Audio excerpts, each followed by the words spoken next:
আসসালামু আলাইকুম। আশা করি সকলেই ভালো আছি।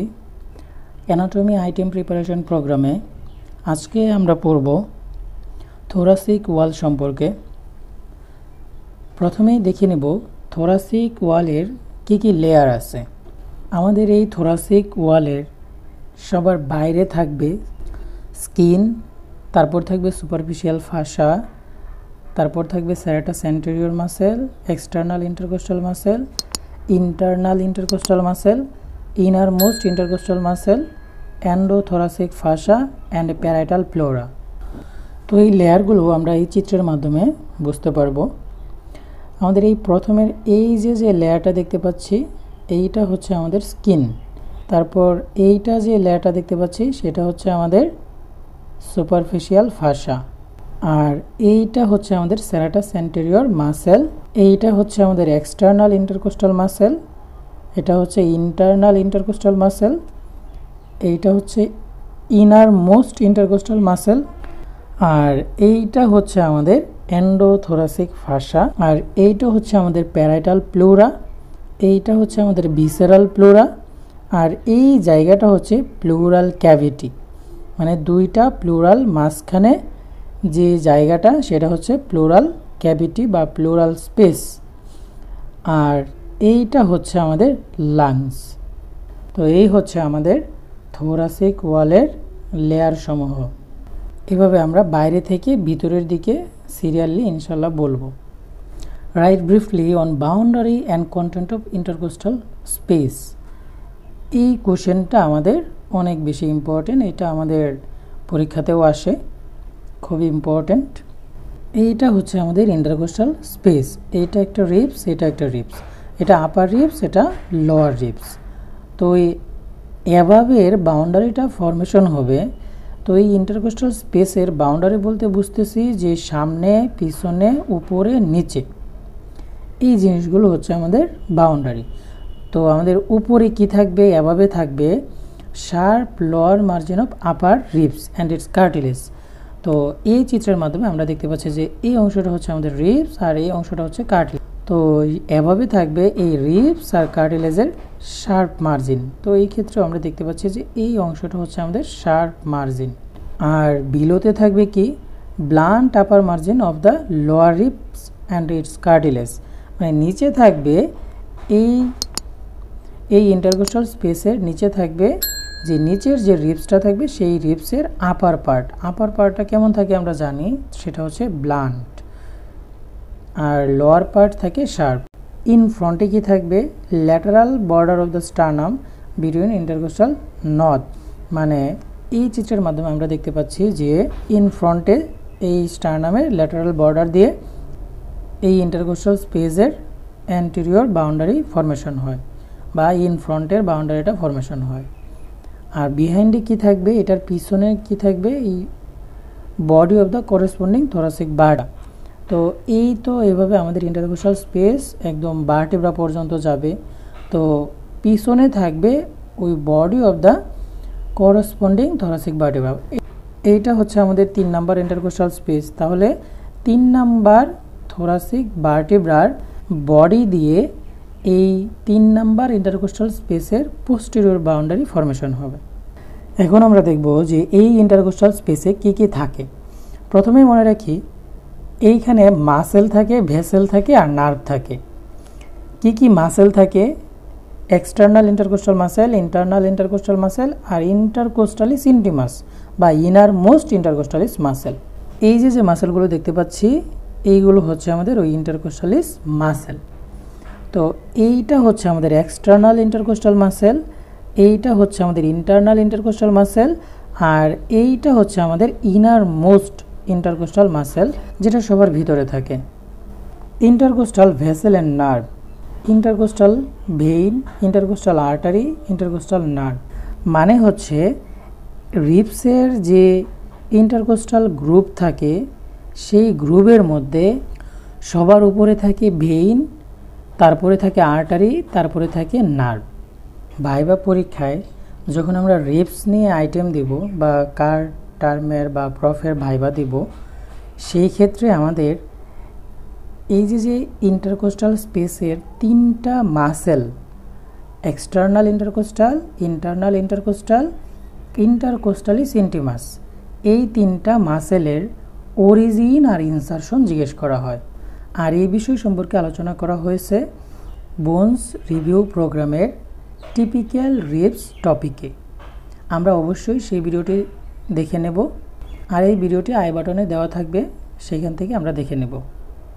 আর আরেকটা বিষয়, এই যে আমাদের ইন্টারকোস্টালিস যে মাসেলগুলো আছে, সেই মাসেলগুলোর ডিরেকশন অনেক সময় জিজ্ঞেস করা হয়। সেই ডিরেকশনগুলো আমরা একটু দেখে নেব। এক্সটার্নাল ইন্টারকোস্টাল মাসেল, এইটার ডিরেকশন হচ্ছে ডাউনওয়ার্ড, ফরওয়ার্ড অ্যান্ড মিডিয়ালি। কারণ এই মাসেলটা উপর থেকে নিচের দিকে নামতেছে, তাই ডাউনওয়ার্ড। ফরওয়ার্ড কেন? কারণ পিছন থেকে সামনের দিকে আসতেছে। আর মিডিয়ালি কেন? কারণ এই পাশ থেকে মাঝখানের দিকে আসতেছে, তাই এটা হচ্ছে মিডিয়ালি। আর ইন্টারনাল ইন্টারকোস্টাল মাসেল, এটার ডিরেকশন হচ্ছে ডাউনওয়ার্ড, ব্যাকওয়ার্ড অ্যান্ড ল্যাটারালি। কারণ এই মাসেলটা এই পাশ থেকে অরিজিন হয়ে পিছনের দিকে চলে যায়। আর উপর থেকে যেহেতু নিচে যাচ্ছে, তাই এটা ডাউনওয়ার্ড। আর এটা যেহেতু মাঝখান থেকে পাশের দিকে যাচ্ছে, তাই এটা হচ্ছে ল্যাটারালি। আর যেহেতু সামনে থেকে পিছনের দিকে যাচ্ছে, তাই এটা ব্যাকওয়ার্ড। আর সবার ভিতরের যে মাসেলটা, ইনার মোস্ট ইন্টারকোস্টালিস মাসেল, সেই মাসেলটার ডিরেকশন হবে ইন্টারনাল ইন্টারকোস্টালিস মাসেলের মতোই, কিন্তু এটা ট্রান্সভার্সলি থাকবে। আরেকটা গুরুত্বপূর্ণ কোশ্চেন থাকে যে অ্যাকশন অফ ইন্টারকোস্টাল মাসেল। আমাদের এই ইন্টারকোস্টাল মাসেলগুলো মূলত হেল্প করে থাকে আমাদের রেসপিরেশনে। আমাদের এই কোশ্চেনটা খুবই ইম্পর্টেন্ট। এটা রিটেনে পরীক্ষায় আসে, ভাইভাতেও অনেক সময় জিজ্ঞেস করা হতে পারে। তবে রিটেনের জন্য এই প্রশ্নটা খুবই ইম্পর্টেন্ট। বোর্ড পরীক্ষায় এই প্রশ্নটা অনেকবার আসছে, আর এটা রেগুলারই এসে থাকে। তাই আমরা এই প্রশ্নটা রিটেনের জন্য খুব ভালোভাবে পড়ে নেব। আর তা হচ্ছে, what is typical intercostal nerve, mention the functional component of it, describe the course branches of typical intercostal nerve. The intercostal nerve are the ventral rami of thoracic spinal nerve. মানে thoracic spinal নার্ভের ventral ramiটাই হচ্ছে আমাদের intercostal nerve. 3rd to 6 intercostal nerve which supply only the thoracic wall are called typical intercostal nerve. মানে 3 থেকে 6 number intercostal যে নার্ভগুলো আছে, সেগুলো শুধু thoracic ওয়ালে নার্ভ সাপ্লাই দিয়ে থাকে, তাই এগুলোকে বলা হচ্ছে টিপিক্যাল ইন্টারকোস্টাল নার্ভ।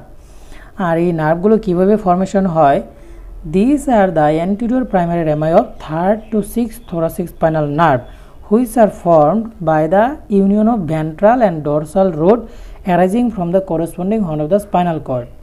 এইটা হচ্ছে স্পাইনাল কর্ড। এই স্পাইনাল কর্ডের এইটা হচ্ছে ডরসাল রুট, আর এইটা হচ্ছে ভেন্ট্রাল রুট। এই দুইটা রুট মিলে এই থোরাসিক স্পাইনাল নার্ভ ফর্মেশন করে, যা ওই ইন্টারকোস্টাল স্পেসে পরবর্তীতে নার্ভ সাপ্লাই দিয়ে থাকে। এখন আমরা দেখব যে ফাংশনাল কম্পোনেন্ট কী আছে। General somatic efferent, general somatic efferent, general visceral efferent, general visceral efferent. এই চারটা হচ্ছে ইন্টারকোস্টাল নার্ভের ফাংশনাল কম্পোনেন্ট। এখন আমরা দেখব যে কী ব্রাঞ্চ আছে। এখানে টোটাল 4টা ব্রাঞ্চ আছে। প্রথমটা হচ্ছে মাসকুলার ব্রাঞ্চ, আর এগুলো সাপ্লাই দিয়ে থাকে বা ডিস্ট্রিবিউট হয়ে থাকে intercostal muscle, transversus thoracis muscle, serratus posterior superior muscle. আর কোল্যাটারাল ব্রাঞ্চ, এটা ডিস্ট্রিবিউট হয়ে থাকে intercostal muscle, parietal pleura, parietal peritoneum, periosteum of the ribs. আর কিউটেনিয়াস ব্রাঞ্চ সাপ্লাই দিয়ে থাকে lateral cutaneous branch, anterior cutaneous branch. মানে এগুলো স্কিনে সাপ্লাই দিয়ে থাকে। কমিউনিকেটিং ব্রাঞ্চ হচ্ছে white ramus communicans, grey ramus communicans. এই হচ্ছে আমাদের ইন্টারকোস্টাল নার্ভের চিত্র। এটা অবশ্যই আঁকতে হবে, এটা একে পরীক্ষায় আনসার করতে হবে। রিটেন পরীক্ষায় এটা খুবই আসে, তাই চিত্রটা খুব ভালোভাবে আমরা শিখব। আরেকটা গুরুত্বপূর্ণ কোশ্চেন হচ্ছে ব্লাড সাপ্লাই অফ থোরাসিক ওয়াল। তো থোরাসিক ওয়ালে কীভাবে ব্লাড সাপ্লাইটা হয় সেইগুলো আমাদের অবশ্যই জানতে হবে। এইখানে ব্লাড সাপ্লাই দিয়ে থাকে অ্যান্টেরিয়র ইন্টারকোস্টাল আর্টারি আর একটা হচ্ছে পোস্টেরিয়র ইন্টারকোস্টাল আর্টারি। এই দুইটা আর্টারি দিয়ে থোরাসিক ওয়ালে ব্লাড সাপ্লাই হয়ে থাকে। আর অ্যান্টেরিয়র ইন্টারকোস্টাল আর্টারির কীভাবে অরিজিনটা হয়, in this upper six space they arise from the internal thoracic artery which is branch of first part of subclavian artery. মানে সাবক্লেভিয়ান আর্টারির থেকে ইন্টারনাল থোরাসিক আর্টারি আসে, সেই ইন্টারনাল থোরাসিক আর্টারি থেকে অ্যান্টেরিয়র ইন্টারকোস্টাল আর্টারি সাপ্লাই দিয়ে থাকে। In 7 to 9 space they arise are branch of musculophrenic artery, a branch of internal thoracic artery।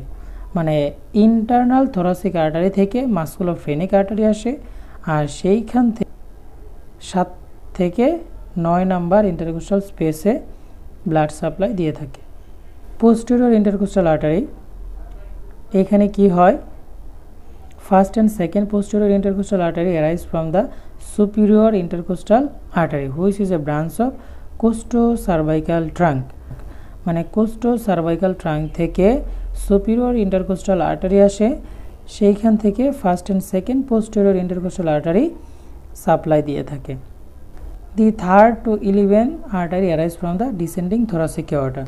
মানে 3 number থেকে 11 number posterior intercostal artery descending thoracic aorta থেকে arise করে। এইটা হচ্ছে intercostal আর্টারির চিত্র। আমরা এইখানে সবগুলো ব্রাঞ্চ দেখতে পাচ্ছি। এখন আমরা ভেনাস ড্রেনেজ সম্পর্কে দেখব। ফার্স্ট ভেন রাইট সাইডে ড্রেন করে থাকে রাইট ব্রাকিওসেফালিক ভেইনে, on left side they drain into left brachiocephalic vein. Drain করা মানে হচ্ছে যে ভেইনটা ড্রেন করে থাকবে সেই ভেইনের উপরে যে ভেইনটা থাকবে সেই ভেইনে পাস করে দেওয়া, কার্বন ডাইঅক্সাইড যুক্ত রক্তটা পাস করে দেওয়া, এইটাই হচ্ছে venous drainage. Second, third and fourth ভেইনটা ড্রেন করে থাকবে রাইট সাইডের ক্ষেত্রে হচ্ছে right superior intercostal vein which drain into azygos vein, আর লেফট সাইডে লেফট সুপিরিয়র ইন্টারকোস্টাল ভেইনে ড্রেন করবে আর যেটা লেফট ব্রাকিওসেফালিক ভেইনে তারপর ড্রেন করে দেবে।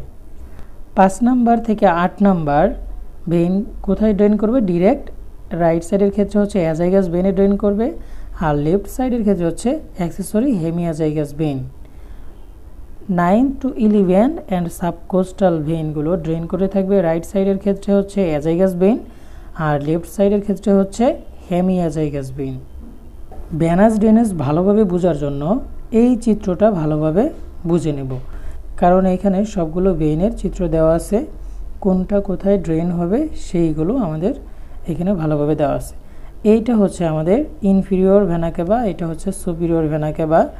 তো আমরা জানি যত কার্বন ডাইঅক্সাইড যুক্ত রক্ত আছে সব সুপিরিয়র ভেনা কেভা এবং ইনফিরিয়র ভেনা কেভা দিয়ে আমাদের হার্টে আসে।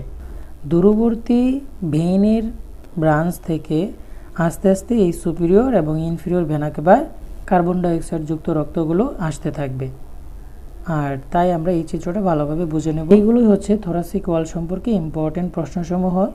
আমরা এই প্রশ্নগুলো যদি ভালোভাবে শিখতে পারি তাহলে আমাদের থোরাসিক ওয়ালের পড়াশোনা কমপ্লিট হয়ে যাবে ইনশাল্লাহ। যেগুলো রিটেনে কাজে লাগবে, ভাইভাতেও কাজে লাগবে। রিটেনের জন্য বেশি ইম্পর্টেন্ট এই থোরাসিক ওয়াল, ভাইভাতে এইখান থেকে খুব কমই জিজ্ঞেস করা হয়, তবে রিটেনের জন্য খুবই খুবই ইম্পর্টেন্ট। এই হচ্ছে আমাদের আজকের আয়োজন। ইনশাল্লাহ কথা হবে পরবর্তী আয়োজনে। ততক্ষণ আমরা সবাই ভালো থাকবো, সুস্থ থাকবো, হ্যাভেন মেডিকেল কলেজ অ্যান্ড হসপিটালের সাথেই থাকবো। ধন্যবাদ।